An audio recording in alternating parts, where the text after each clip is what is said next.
He sat on a rock near the shore.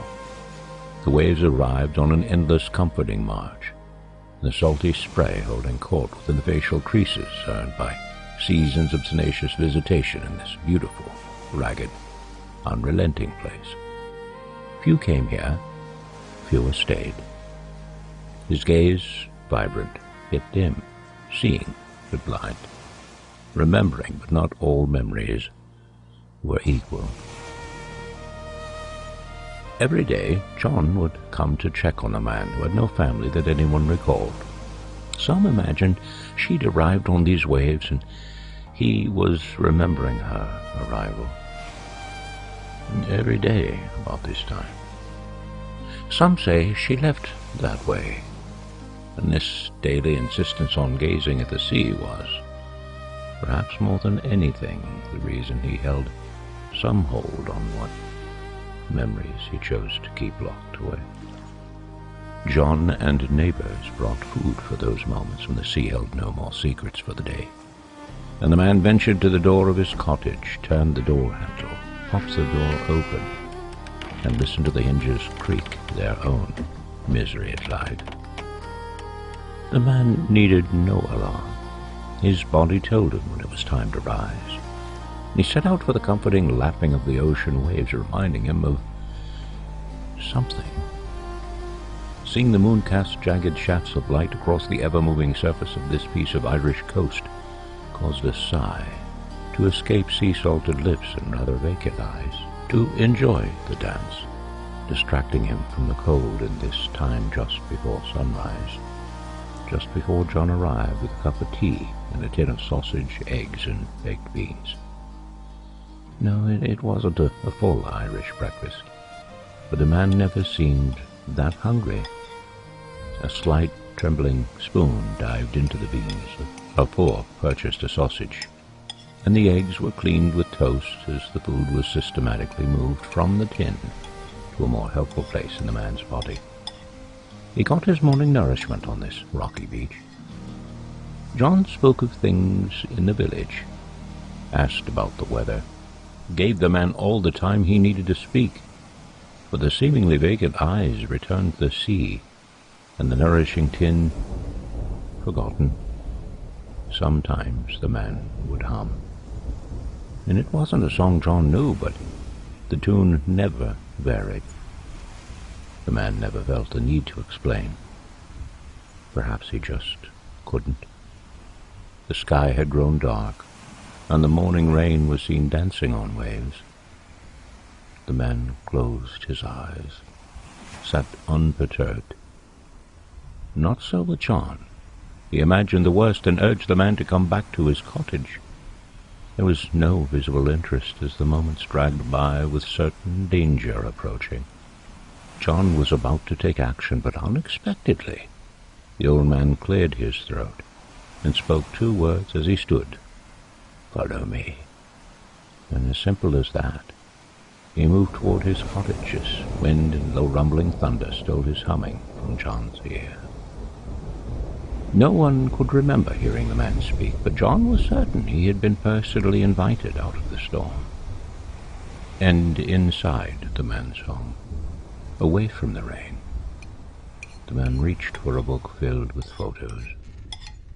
It seemed he wanted John to understand something that he just couldn't say.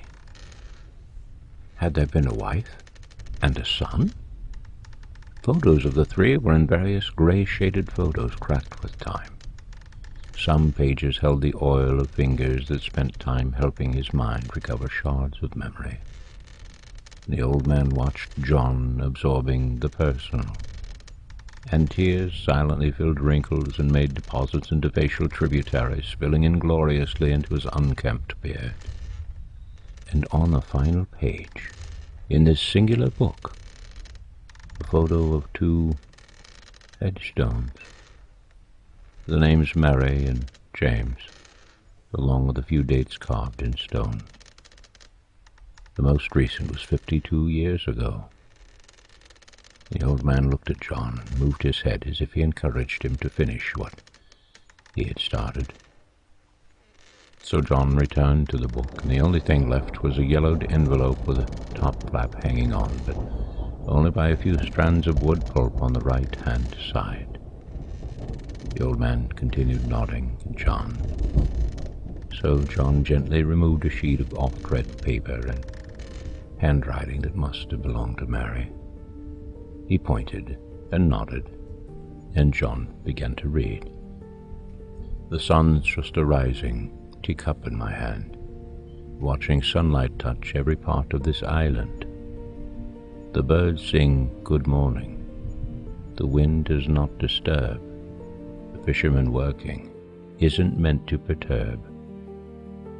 I pick up my precious Bible. I read some good news. The day, it can wait until I am through. Oh no, I am not done. There are prayers to be said for my husband, my son, sister's mom, and my dad. I can't fully explain this morning affair. When my family's asleep without worry or care, I rise up and admire the sun as it grows, and I'll seek God's face. I pray that it shows just one simple lady who can't get through the day without starting with God and what He has to say. I've tried it alone, the pressure unkind. I can't survive the day without knowing God's mind. And tomorrow, God willing, I'll rise at first light and have breakfast with Jesus when the day says farewell tonight. Whenever you find the time to commune, rejoice in the feast, and please come back again soon. Well, John folded the letter that was meant for this man's eyes, and he smiled in unexpected understanding. And the old man said, "It's why I'm still here." And tomorrow John will arrive early, and he'll bring the man breakfast, but he'll bring with him fresh perspective. He now knew the reason for these most holy meetings, and in time John would replace his friend at the seaside chapel, and he had the letter to share with those who wondered why he found a worn spot on an unlikely beach, remembering a friend who brought him to church. And tomorrow, God willing, I'll rise with first light and have breakfast with Jesus as day says farewell tonight.